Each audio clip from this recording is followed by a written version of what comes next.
Salut chers élèves, chers abonnés, bienvenue sur une nouvelle vidéo sur la chaîne YouTube Ibrahim Ngom Attitude. Vous êtes avec Monsieur Ngom, professeur d'anglais.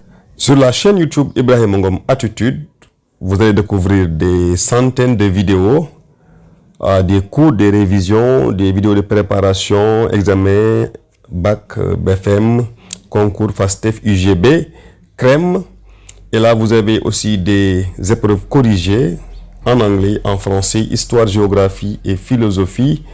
Vous avez aussi des cours en informatique pour ceux qui en ont besoin, des comptes et des vidéos de motivation. Voilà. Aujourd'hui, nous allons voir maintenant ce qu'on appelle les faux amis, notamment le piège des faux amis dans lequel, malheureusement, tombent souvent des candidats aux examens et concours. Et aujourd'hui, nous allons essayer de contourner ce piège des faux amis. Dans cette vidéo, nous avons la première partie, comprendre c'est quoi un faux ami. Qu'est-ce qu'un faux ami? Ensuite, nous allons voir comment identifier les faux amis les plus fréquents en anglais et comment éviter les erreurs de traduction, c'est important. Comment utiliser correctement ces mots dans des phrases. Voilà, donc c'est ça qu'on va voir dans cette vidéo. Un premier exemple, actually. L'élève qui est francophone, le francophone qui apprend l'anglais et qui voit le mot actually, ou bien qui entend le mot actually, déjà il pense à quoi? So, example, I am actually in Dakar. I am actually in Dakar. Vous demandez à un élève du Sénégal francophone de traduire cette phrase-là en français. Il peut traduire, mais au niveau de actually, il aura des problèmes parce qu'il va penser à actuellement. Donc, je suis actuellement à Dakar, ce qui est faux. Mais lui, il a été trompé par le français. Parce qu'en français, il y a un mot qui a la même sonorité, qui a presque le même son que ce mot-là, actuellement. Actuellement. Ok? Donc, la bonne réponse, ce serait quoi? Ce serait en fait ou bien en réalité. Donc, I am actually in Dakar veut dire en fait, je suis à Dakar. Ou en réalité, je suis à Dakar. Donc, il ne faut pas traduire actually par actuellement. C'est un piège. Ok? Le son et l'écriture vous piègent. C'est ce qu'on va essayer de contourner aujourd'hui. Vous voyez? So, traduisez-moi la phrase suivante dans les commentaires. The situation is actually more complex than it looks. La situation est plus compliquée qu'il en a ou bien qu'elle en a l'air. I want to buy a casket. I want to buy a casket. Je veux acheter quoi? Une casquette? Comment? Do you know someone who sells casket? Connais-tu quelqu'un qui vend des? Je veux acheter une. Connais-tu quelqu'un qui vend des casquettes? Pensez-vous que c'est casquette? Vraiment? Parce que ici, le mot casquette sonne comme le mot français, casquette aussi. A casket. So, comme vous le voyez sur l'image, a casket signifie un cercueil. Bon, en anglais, il y a deux choses. Il y a a coffin et a casket. Le coffin, souvent, c'est une caisse pour des funérailles, pour un mort, mais qui a 6 côtés. Donc, c'est une caisse qui prend la forme d'une personne avec les épaules élargies. Là, on a a coffin. Mais si la caisse est, on dit a casket. Ok? A casket. Comme vous le voyez ici à droite. Mais en français, une casquette veut dire un chapeau. Une casquette veut dire un chapeau. Donc, ne tombez pas dans le piège de ce jeu de mots-là. A casquette et une casquette. C'est différent. A casket veut dire un cercueil pour enterrer les morts. Et une casquette, c'est un chapeau en français. So, a casket, une casquette. Donc, les faux amis sont des mots anglais qui ressemblent à des mots français, mais qui ont un sens différent. Exemple, actually nous fait penser à actuellement. Library nous fait penser à librairie. Attend nous fait penser à attendre. Et pourtant, ce n'est pas le cas. Actually, on vient de voir, ne veut pas dire actuellement. Library ne veut pas dire librairie. Attend ne veut pas dire attendre. Pourquoi les faux amis posent problème? il pose problème parce que les élèves francophones ont tendance à traduire mot à mot, ont tendance à se fier à la ressemblance visuelle, ok, et au son aussi.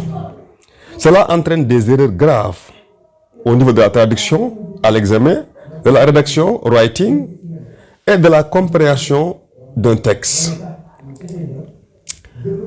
Regardez le mot là, le mot suivant, lecture, lecture, lecture room, lecturer. Quand un francophone voit le mot lecture en anglais, il pense tout de suite à lecture, alors que ce n'est pas le cas. The professor gave an interesting lecture. So here, in French, on dira, le professeur a donné un cours magistral ou bien une conférence intéressante sur l'histoire de l'Afrique, l'histoire africaine. Donc, lecture ne veut pas dire lecture, lecture ne veut pas dire salle de lecture, un lecturer ne veut pas dire un lecteur. So, lecture room veut dire salle de conférence. Lecturer veut dire un conférencier ou bien un professeur à l'université qui fait des conférences, un maître de conférence. Le professeur a donné une lecture intéressante sur l'histoire de l'Afrique. Non, c'est pas ça. Donc, c'est pas lecture, c'est une conférence ou bien un cours magistral, a lecture. I attended a lecture at Cheikh Anta Diop University. J'ai assisté à une lecture à l'université Cheikh Anta Diop ou bien j'ai assisté à un cours magistral à l'université. Quelle est la bonne phrase? Ici, on aura la deuxième et la bonne. Comme vous le voyez ici, j'ai assisté à un cours magistral ou bien j'ai assisté à une conférence à l'université Cheikh Anta Diop, a lecture. Traduisez la phrase suivante. We are going to the lecture room. Nous allons à la salle de lecture ou bien la salle de conférence. Hazard. L'élève français, l'élève francophone qui voit le mot hazard, le mot anglais hazard, il pense à quoi? Il pense à hasard, naturellement. So, smoking is a health hazard. Est-ce qu'on dira que fumer est un hasard de santé? Ce qui n'a aucun sens. So, fumer est un danger pour la santé. Donc, il ne faut pas traduire smoking is a health hazard par fumer, c'est un hasard pour la santé. Ça n'a aucun sens. Fumer est un danger, est un risque pour la santé. It is a danger. J'ai rencontré mon professeur par hasard au marché.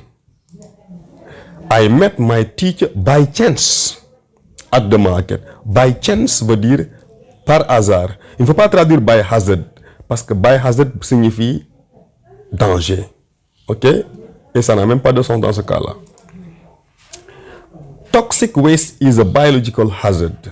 Toxic waste is a biological hazard. Les déchets toxiques sont un hasard biologique. C'est pas bon. Dans ce cas, c'est pas bon. Qu'est-ce qu'on doit dire? Les déchets toxiques sont un danger biologique.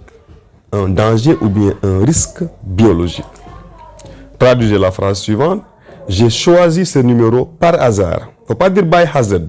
Non. Faut pas dire by hazard. C'est à vous de voir qu'est-ce qu'il faut faire, les gars. Est-ce que to attend signifie attendre? Did you attend the meeting? Avez-vous attendu la réunion? Non. Non. Qu'est-ce qu'on doit dire? Avez-vous assisté à la réunion? Est-ce que tu as assisté à la réunion? Et pas est-ce que tu as attendu la réunion? So, attend veut dire assister. Et c'est pourquoi on a souvent ce qu'on appelle attendance sheet, qui veut dire une feuille de présence. Lorsqu'il y a une réunion, lorsqu'il y a un cours, il y a ce qu'on appelle une feuille de présence. An attendance sheet. I attend my friend. Ça se dit pas. On dit I am waiting for my friends. J'attends mon ami. I am waiting for my friends et pas I attend. Parce que attend ne signifie pas attendre. On dira I am waiting for my friend. I attend school every day. Est-ce qu'on dira j'attends l'école chaque jour? C'est à vous de voir qu'est-ce qu'il faut dire. Journey. Journey. What is a journey? Le francophone va penser à journée. Naturellement, on passe à journée parce que le mot, son écriture et son son ressemblent au mot français journée. Mais ce n'est pas le cas. How was your journey to Tambacounda? Comment était ta journée à Tambacounda? Non. On ne traduit pas par journée, on va traduire par comment s'est passé ton voyage à Tambacounda? Un journey, c'est un voyage. OK? The journey from Dakar to St. Louis takes 4 hours. The journey from Dakar to St. Louis takes 4 hours. Le trajet de Dakar à Saint-Louis dure 4 heures. Ça signifie aussi un périple dans certaines situations.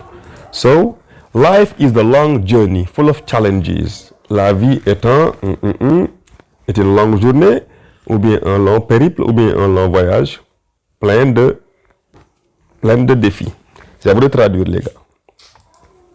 Eventually, on passe directement à éventuellement. Quand le Sénégalais voit eventually, ou bien le francophone, il pense à éventuellement. The students studied hard and eventually passed their exam. Même pass, parfois, ça signifie passer, faire un examen, mais pas obligatoirement réussir, passer. So, les élèves ont étudié dur et ont finalement réussi l'examen. Ça veut dire qu'ils ont réussi. Effectivement, ils ont réussi. Donc, eventually veut dire ici, enfin et finalement et effectivement, ils ont réussi. Je peux éventuellement t'aider demain si j'ai le temps. Éventuellement, dans ce cas, ne signifie pas eventually, ça signifie possibly. I can possibly help you tomorrow if I have time. C'est une possibilité. Donc là, je montre que c'est possible que je le fasse. Éventuellement, possibly. It rained all morning. Il a plu toute la journée. But eventually the sun came out. Mais éventuellement le soleil est apparu? Non. Mais finalement le soleil est apparu. Voici quelques conseils pour éviter le piège des faux amis, les gars. Ne jamais traduire mot à mot. Éviter la traduction mot à mot. J'ai fait une vidéo sur ça il y a 6 mois. Allez voir cette vidéo-là sur les erreurs de la traduction en anglais. Les erreurs de traduction en anglais. Number 2, toujours vérifier le sens dans le contexte. Il y a toujours un contexte. Il y a toujours un contexte, les gars. Apprendre les faux amis par cœur. Il y en a beaucoup. On ne peut pas les apprendre par cœur, mais dans cette vidéo, je vais partager avec vous quelques faux amis, une vingtaine ou bien une trentaine de faux amis pour vous aider. Lire régulièrement, utiliser un dictionnaire anglais-anglais. Le dictionnaire français-anglais parfois peut vous tromper parce qu'il ne donne pas souvent la bonne traduction. La traduction dans les dictionnaires français-anglais est hors contexte. Il faut utiliser un dictionnaire anglais-anglais. Ok? Voici quelques exemples de faux amis. En anglais, hazard vous fait penser à hasard, alors que ça signifie risque, danger. Attend vous fait penser à attendre, alors que ça signifie assister. Ok? Être sur place. Library vous fait penser à librairie, ce n'est pas le cas. Library signifie bibliothèque. Sensible, ce n'est pas sensible, c'est raisonnable. Pretend, ce n'est pas prétendre, c'est faire semblant. Eventually ne signifie pas éventuellement, il signifie finalement. To assist ne signifie pas assister, ça signifie aider. En tout cas, pas assister en tant qu'être sur place et témoin des événements. Resume ne veut pas dire résumé. Resume ou résumé veut dire CV ou bien reprendre. Résumé ou bien to resume veut dire reprendre. To bless ne veut pas dire blesser. To bless veut dire bénir. God bless us. God bless you. Dieu vous bénisse. To demand ne veut pas dire demander. To demand veut dire exiger. A journey, comme on vient de voir, ne veut pas dire journée. A journey veut dire un voyage, un périple. A casket ne veut pas dire casquette, mais un cercueil. Location ne veut pas dire location. Location veut dire emplacement. Localisation peut-être. An opportunity, dans certains cas, ne veut pas dire opportunité. Je dis bien, tout dépend du contexte. Dans la majeure partie des contextes, ça signifie une occasion. A coin ne veut pas dire coin. A coin fait penser à coin, mais a coin c'est une pièce de monnaie. 25 francs, 10 francs, ok? Injury. Quand vous voyez le mot injury ou bien injure, vous pensez à injure ou bien injurier. Ce n'est pas le cas. Un injury, c'est une blessure physique. C'est une blessure physique. Advertisement. Vous faites penser à avertissement? Non, ce n'est pas le cas. Avertissement veut dire warning. Ici, advertisement veut dire publicité. To rest ne veut pas dire rester. Reste ne veut pas dire reste. Reste veut dire repos. Comme rest in peace, RIP, repose en paix. Ok? Reposer en paix, reste in peace. Exercice 1. Exercice 1. Corrigez les phrases suivantes.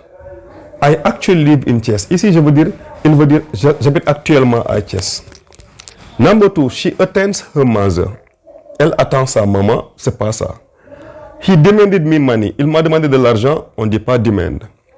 I went to the library to buy a book. Je suis allé à la librairie pour acheter un livre. Non, ce n'est pas le cas. Ok? Donc, qu'est-ce qu'on doit dire ici? À la place de actually, attends, demand, library. Ici, numéro 1, on dira I currently live in Thiès. Actuellement, I currently, en ce moment, j'habite à Thiès. She attends her mother. Elle attend sa maman, parce que ne dit pas comme ça. En anglais, on dira she waits for her mother or she is waiting for her mother. Attendre, c'est to wait for. She waits or she is waiting. He demanded. Demander, c'est ask for. He asked me for money. Il m'a demandé de l'argent. Number 4. I went to the library. I went to the library. Library veut dire bibliothèque. La bibliothèque, on ne vend pas de livres. On prête des livres, on emprunte des livres à la bibliothèque.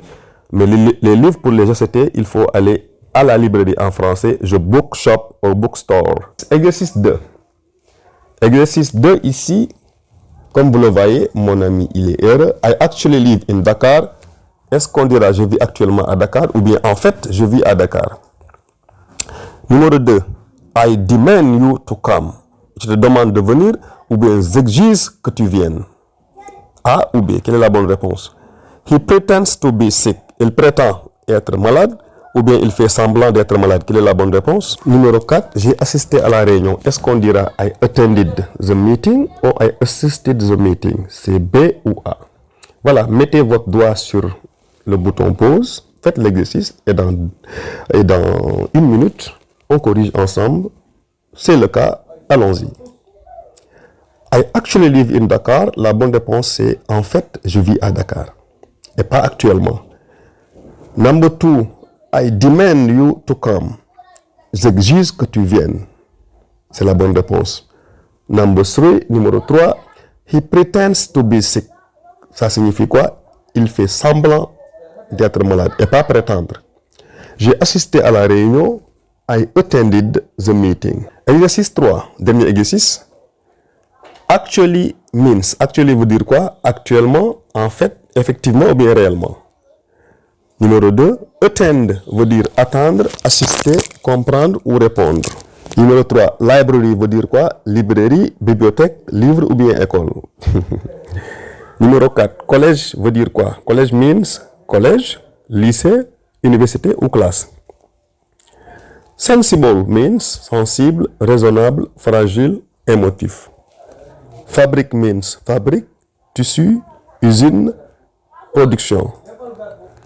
Pretend veut dire quoi? Prétendre, faire semblant, dire, penser. Eventually means éventuellement, finalement, peut-être ou rarement. Et la demand means demander, exiger, offrir ou refuser. Encore une fois, on peut avoir une réponse, on peut aussi avoir une autre parce que tout dépend du contexte. Mais par rapport à ce qu'on vient de voir, allons-y. Actually, c'est en fait. Attend, c'est assister. Library, c'est bibliothèque. College en anglais, ça veut dire université. Sensible, c'est raisonnable. Fabrique maintenant, tout dépend du sens, mais souvent ça signifie tissu. Pretend, c'est faire semblant. Eventually, ça signifie finalement. Et to demand signifie exiger. Thank you very much for watching. It was Mr. Ngom. N'oubliez pas de vous abonner. Bonne chance pour vos examens et concours. Goodbye.